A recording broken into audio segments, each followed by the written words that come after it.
नमस्कार, news track के Y factor में आपका स्वागत है। मैं हूं योगेश मिश्र। मानसून और बारिश का मौसम जिंदगी और उम्मीद से भरा हुआ मौसम, इसलिए कि पानी जिंदगी के लिए सबसे अहमियत है। पानी को लेकर के बहुत किस्से हैं, बहुत कहावतें हैं। कहा तो यह भी जाता है कि आदमी का पानी उतरना नहीं चाहिए, यानी पानी जिंदगी के लिए बहुत खास चीज़ है। यही नहीं, पानी कुदरत की नेमत है, इसके लिए हम बहुत प्रार्थनाएं करते हैं। जब पानी नहीं बरसता है तो महिलाएं खेतों में जाकर तमाम तरह के टोटके करती हैं। कई जगह तो पानी की ट्रेन पहुंचानी पड़ती है।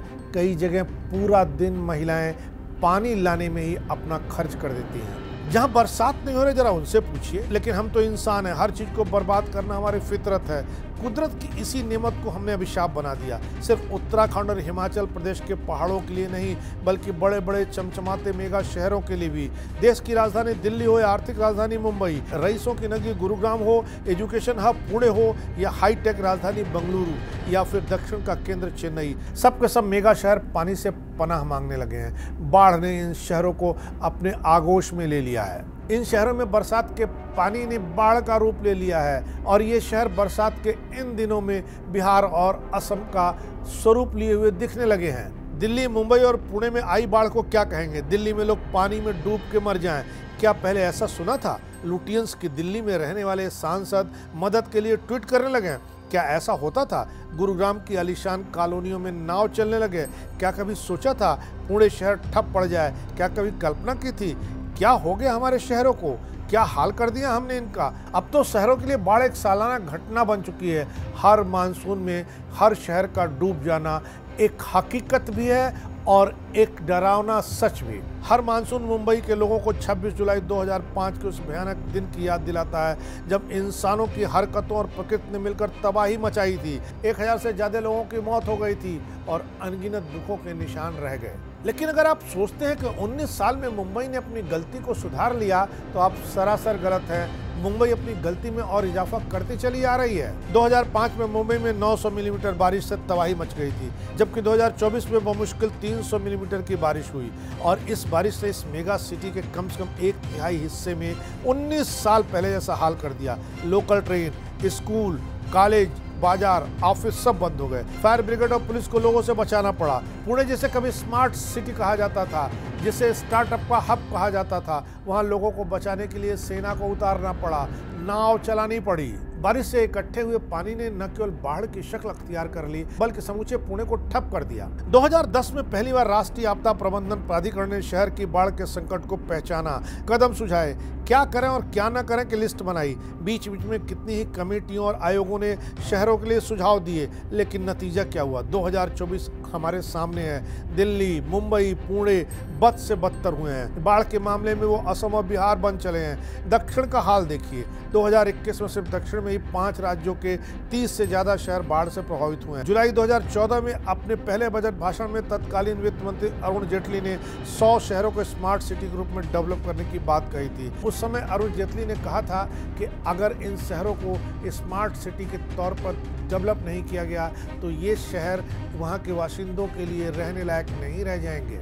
उनकी बात एकदम सही थी, लेकिन दुर्भाग्य की बात है कि स्मार्ट सिटी के प्रोजेक्ट में बारिश से उत्पन्न होने वाली बाढ़ से निपटने की कोई मुकम्मल व्यवस्था की ही नहीं गई है। स्मार्ट सिटी मिशन में 100 शहरों में 1.64 लाख करोड़ रुपए की 8000 से अधिक परियोजनाओं को फंड देकर चलाया गया, लेकिन बाढ़ पर कभी फोकस नहीं किया गया।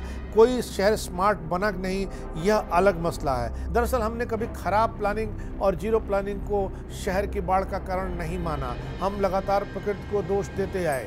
यह हमारी आदत में है। असम और बिहार में बाढ़ के लिए हम चीन और नेपाल को दोष देते चले आ रहे हैं। हम यह नहीं मानते कि हमारे शहर राजनीतिक उदासीनता और सिस्टम की असफलता के बीच फंसे हुए हैं। भारत तेजी से शहरीकृत हो रहा है। 2050 तक इसकी शहरी आबादी में 40 करोड़ से ज़्यादा का इजाफा होने की उम्मीद है। शहरों में जो नए इलाके डेवलप हो रहे हैं वही सबसे ज़्यादा बर्बादी झेलते हैं। गुरुग्राम से लेकर दिल्ली, बेंगलुरु तक सबसे बुरी मार डेवलपमेंट पर ही क्यों पड़ती है? जो सिस्टम सैकड़ों साल पहले बना था वह आज भी काम कर रहा है। पुराने शहरों में बाढ़ की स्थिति नहीं दिखाई पड़ती है। जो नए सिस्टम बने हैं, नया तंत्र बन रहा है, वहीं यह दिक्कत क्यों है? इस सवाल पर ठहर कर गौर से सोचना ही होगा। कोई नाली नाला ड्रेनेज सिस्टम साफ रहे भी तो कैसे। हमने सभी जगह प्लास्टिक जो ठूस रखा है, प्लास्टिक पर बैन है, फिर भी पूरे देश में हर दिन 26,000 टन प्लास्टिक कचरा निकलता है। हमारी प्यारी राजधानी दिल्ली में रोजाना 1100 टन से अधिक प्लास्टिक कचरा निकलता है। मुंबई की बात करें तो पूरे महाराष्ट्र में जितना प्लास्टिक कचरा निकलता है उसका अकेले 76% हिस्सा मुंबई में प्लास्टिक का कचरा पाया जाता है। मुंबई में यह आंकड़ा 800 टन का है। उत्तर प्रदेश की राजधानी लखनऊ में 300 टन प्लास्टिक का कचरा निकलता है।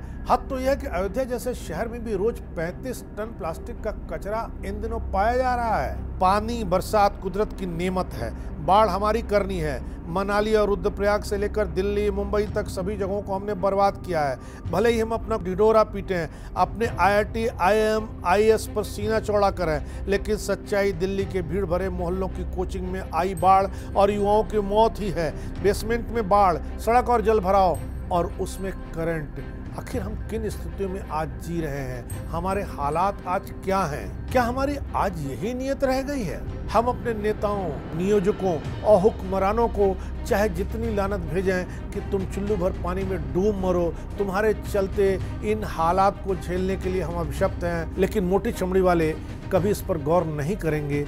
लेकिन यह तो सोचिए कि प्लास्टिक के कचरे से नालों को ठूसने के लिए न तो ये राजनेता आ रहे हैं, न हाकिम हुक्मरान आ रहे हैं, न नियोजक आ रहे हैं। इन सब में हम और आप हैं। सबसे पहले यहीं से हम आप शुरुआत करें तो शायद हमारे शहरों की दुर्दशा जो हमारे लिए बरसात के दिनों में अभिशाप बन जाती है उससे मुक्ति मिल सके। इस बार इतना ही, अगली बार फिर मिलेंगे किसी नए सवाल पर नए ढंग से बात करने के लिए। तब तक के लिए नमस्कार।